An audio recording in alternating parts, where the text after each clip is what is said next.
Well, Melissa and I call it the victim-victor complex, or the victim-victor script, right? And so somebody is going to play victim and somebody's going to play aggressor, perpetrator. And if it's in your personality type to stay on the victim side, well, then that's going to basically open the door for one of their shadow complexes, some shadow warrior complex in them, to get active and start attacking. And it's not them doing it, it's a part, and they don't know what's going on. They're getting taken over by a complex. And so, like we've talked about, when you're working with this material, you have to recognize that both parties are actually stimulating it. Even the victim who's on the receiving end is sending messages. Their complex is sending messages to the other person, attack me, right? So it's going like that. And so even though people who kind of identify on the victim side and continue to have relationships that are abusive will not be happy with somebody like me saying that they're starting the conflict unconsciously, that there's a part of them that wants that. But it's true. And I've said this many times, I've realized this, is that when you're at the stage of relationships where you still have to work out strong boundaries and, to not let other people's parts, their monkey parts, abuse you, it's not very, it doesn't sound right to say, well, we're both 50-50. It's both two, there's two sides of the coin here. And yes, you're attacking me, but I know it's half me. That kind of just kind of sets you up for more abuse. So when you're at that level, you have to set your boundaries. You have to learn to set healthy boundaries. So that's first. But at some point you get to the point of a higher level understanding of going, oh, okay, my complex is playing into these fights and together we're doing this. So the remedy for that is you've got to go into those complexes and find those original wounds and start tending to those and start healing those. Whether you call it inner child work or whether you call it IFS or whether I call it emotional processing, emotional clearing, right? And then if you can do that in a relationship with somebody else who's aware, I mean, I would say you can do it with a proper therapist, but good luck finding one of those these days. So this is going to be kind of up to you, and then you train your partner, and then you have an alchemical relationship. And so you got to work on these parts. You got to pull up these vulnerabilities and you got to integrate these vulnerabilities. Pull up the roots of those vulnerabilities, pull them up and get your ego to be able to metabolize this stuff that's been repressed. These old memories, these old feelings, these victimhood feelings. And what comes on the other side of the coin is rage, because every victim builds up rage. So there's rage on the other side. And so the grief, the shame, the sadness, that stuff needs to be pulled up. And then the rage on the other side of it needs to be pulled up. And this stuff needs to be metabolized into the ego. The ego can't metabolize it right now in full. And so it's down there. And so the complex has fuel. And so we basically are draining the complex of the emotional fuel that it has to do these things. And so that's kind of how we do that. And then we tell our partners about it, and then we help our partners do that in their lives. We help them come into their wounded material and to start to drain their complexes, so to speak. And so that's kind of how we're doing this.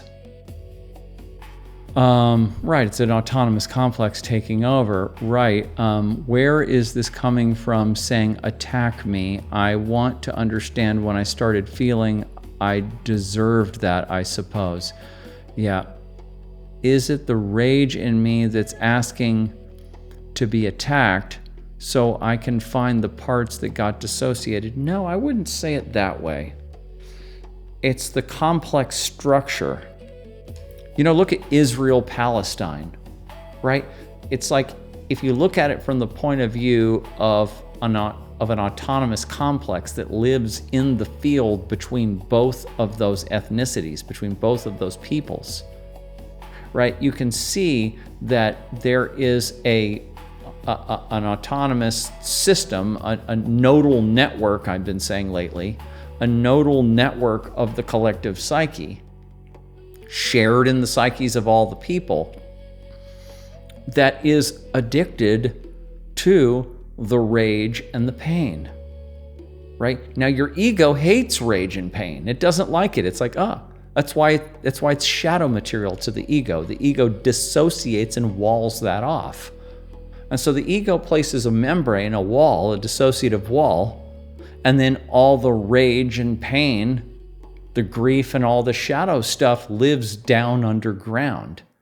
And then it makes its own little mafia. It makes its own little deep state down there. And then it gets fed off of this energy. And so it's influencing the egos, and through projection, it's getting people to think, well, if I can attack the other party, and that will offload some of my shadow material and I'll feel better. So one party attacks the other party as a way to offload shadow material, and then they attack back as a way to offload some of their shadow material, but all they're doing is making the underground system larger, right? And so then it just has more and more influence, and then eventually it's like what we call a necrotrophic parasite. It's a parasite that just gets so bloated and so powerful that it ends up just killing the host, right? And then it kills itself in the process. But so this is like a mechanical type of, automatic type of operation going on in the psyche, and it doesn't know any better except to just keep doing what it's doing. Now, look at that in the individual psyche. Look at that in the individual psyche, and how we can have a deep state in our own psyches that actually is used to the pain of feeling like crap of getting abused, or used to dumping rage on other people. That's what their deep state is. That's what it likes to eat. And and this is coming out of relational trauma. This is coming out of early life and our parents' early lives. You can at least go back. You can go back, I don't know how many generations you want to go, because this is archetypal and it's in all peoples all the time. But your particular recipe of it is in your family, and a great deal of it is coming from your parents and grandparents. That's kind of where the bulk of it is coming from. Plus, however they ended up unconsciously turning the same cycle themselves, that just epigenetically presented the opportunity for these codes to start running in you. And so when you're looking for your trauma and how you were abused or neglected, abandoned, and the kinds of material that showed up, the reaction to that, the sadness, the grief, the rage that showed up as a reaction to that, you can look to your family for that.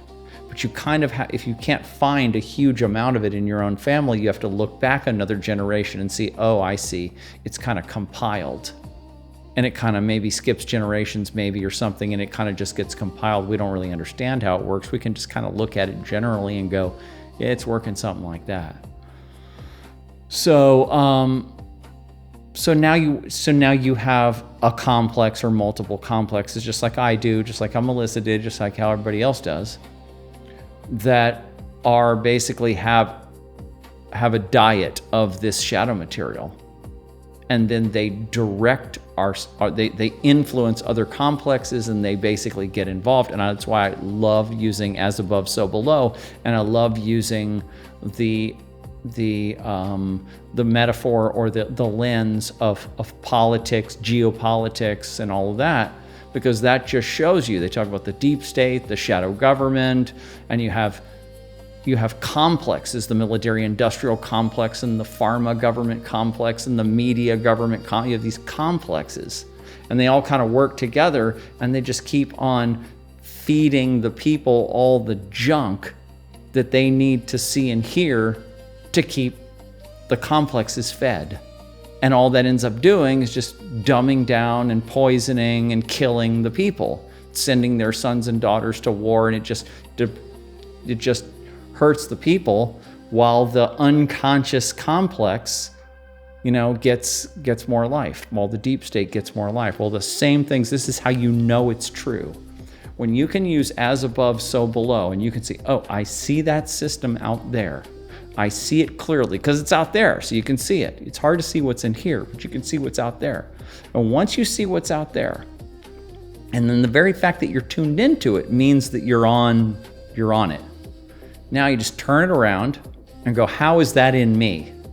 How is that in working in me? And this is one of the main tools that we alchemists use. We use this. As above, so below is the first alchemical maxim in the Emerald Tablet of Thoth. So we use that. That is like our like the detective's magnifying lens, right? Because you can't see what's inside the psyche. So you have to use expressions and reflections to deduce what's in there. And because of the sort of fractal, holarchic or holonic way that reality manifests, we can kind of go, oh, that layer out there is self-similar. We call it self-similarity, self-similar to this layer in here. So that's how we kind of do that.